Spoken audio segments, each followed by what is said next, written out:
वालेकुम जनाब, ये अहमदपुर शर्किया तहसील अहमदपुर शर्किया का स्कूल है अहमद बख्श बलोच, जिन्हें हेड मास्टर है मास्टर सलीम सुखेल दे राण वाला। ये टीचर ने इतना तशद्दुद किते बच्चे नाल, इनकी हालत रे गिनो, ये दे पे इनकी हालत।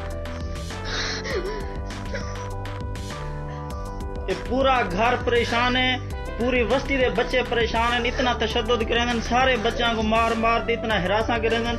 ये बच्चे क्या तालीम है, ये तब्दीली है पाकिस्तान दे विच, ये हुकूमत है नवी पाकिस्तान दी, यो कारनामा अंजाम देंदे पैन।